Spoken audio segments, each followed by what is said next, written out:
Bienvenue dans Histoire de mode. Le concept de cette série est simple, vous faire découvrir en quelques minutes un créateur, une création, une personnalité ou encore une marque et leur histoire. Aujourd'hui on découvre Jacquemus, le créateur et la marque.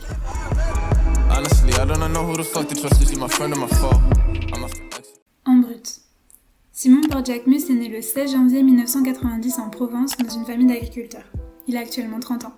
C'est un styliste français fondateur de la marque de mode simple et solaire Jacquemus. Son histoire. En 2008, à 18 ans, il monte étudier la mode à Paris à l'École supérieure des arts et techniques de la mode. Après seulement 3 mois, il quitte l'école très déçu des personnes qu'il y avait rencontrées et suite à ça, il va prendre un poste d'assistant de directeur artistique chez Citizen K, mais cette fois aussi, il quitte le poste au bout de 6 mois. En 2009, sa mère décède et ça provoque chez lui un électrochoc et à ce moment-là, il se dit Je me suis dit, Simon, crée, lance ta marque. Voilà. À peine 20 ans, il crée sa marque Jacquemus, du nom de naissance de sa mère. Il crée sa marque à défaut de travailler pour une autre parce qu'il n'avait pas vraiment le choix en fait. J'avais pas le choix, j'avais pas de diplôme, j'avais que mes petites idées et ma tête. Mais je pensais pas que ça aille aussi vite en fait. Enfin, même si je trouve tous les jours que ça va trop doucement. Cependant, au tout début, il manque rapidement d'argent et du coup, il va créer des vêtements très minimalistes qui lui plaisent et qui rentrent dans son budget de l'époque. Coupe hyper simple. J'aime pas le détail en fait. De manière générale, je veux pas de détails, je veux pas de poche, pas de doublure, Enfin, des doublures si c'est vraiment la boîtière gratte. On y retrouve toujours aussi un hommage à la Provence et la fascination qu'il a depuis tout petit pour Picasso. Il y a plusieurs saisons, ces maquillages de double tête en fait, comme il y a eu dans l'esthétique de Picasso. Pour l'anecdote, ne sachant pas coudre, il a fait coudre sa toute première collection par une couturière de rideaux. Il se fait connaître également en faisant porter ses créations à des amis dans les boutiques, aussi durant la Vogue Fashion Night Out de 2010 à Paris, et en attirant photos et caméras. Chacune de ses collections a une histoire à laquelle il donne un titre un peu style titre de film de cinéma qui rappelle vraiment l'amour qu'il a pour cet art. Sa toute première collection s'appelle Ouvrière. Il l'a fait découvrir au public lors du show Dior en 2011. Ses amis manifestaient habillés dans sa collection sous une banderole Jacquemus en grève. À ce moment-là, il crée le buzz.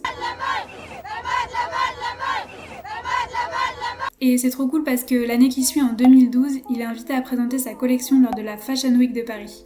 Suite à sa première collection, s'en sont suivies plein d'autres collections. La piscine en 2013, les parasols de Marseille en 2015, la reconstruction en 2016, les Santons de Provence en 2017 ou encore la Riviera en 2018. Concernant ses créations, quand on pense Jacquemus, on pense souvent au chapeau XXL, au volume, aux sacs minuscules ou aux chemises boutonnées sous la poitrine. Ayant réussi à acquérir une certaine notoriété, ses créations sont désormais en vente à des prix se voulant accessibles dans des boutiques telles que Opening Ceremony à New York, Broken Arm à Paris, Gago à Aix-en-Provence et Dover Street Market à Londres. En tout, on comptabilise 230 points de vente dans le monde et un chiffre d'affaires estimé à 20 millions d'euros en 2019. On peut aussi trouver ses créations sur des sites en ligne spécialisés dans le luxe comme Net-à-Porter ou sur son site directement. En 2014, il signe une collection pour la Redoute.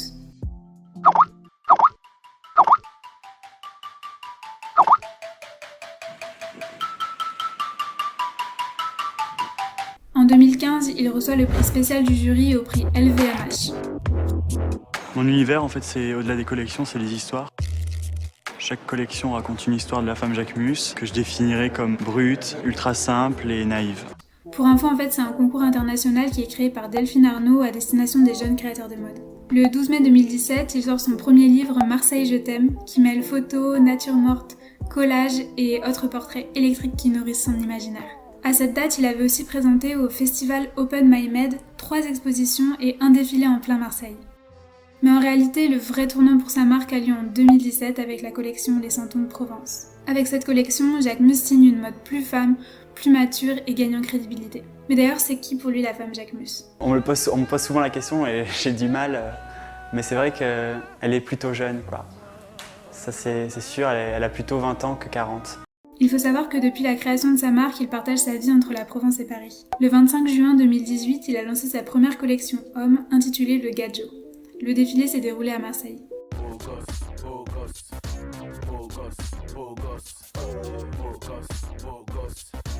Et son attachement à sa région natale se retrouve dans l'ouverture du café-restaurant Citron, situé au sein des nouvelles Galeries Lafayette des Champs-Élysées et inauguré le 28 mars 2019.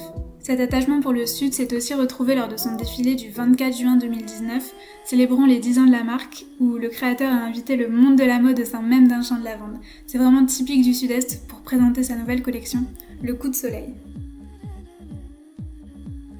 Aujourd'hui, Jacquemus a réussi à se faire un nom dans le monde de la mode, et finalement je souhaitais conclure cette vidéo en vous montrant quelques-unes des pièces emblématiques de la marque que vous devez déjà connaître si vous êtes passionné de mode.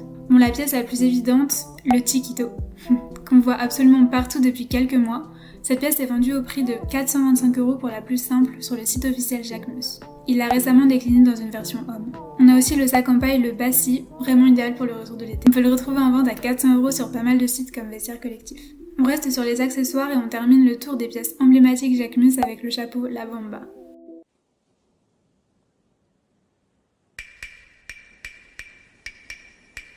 Cette pièce a eu un succès immédiat et a été portée par la suite par de nombreuses stars. Finalement, ces pièces sont désormais portées par de nombreuses célébrités, Rihanna et Christina de Queen pour qui il a lui-même créé certains costumes de scène, Selena Gomez, Hailey Bieber et même Aya Nakamura.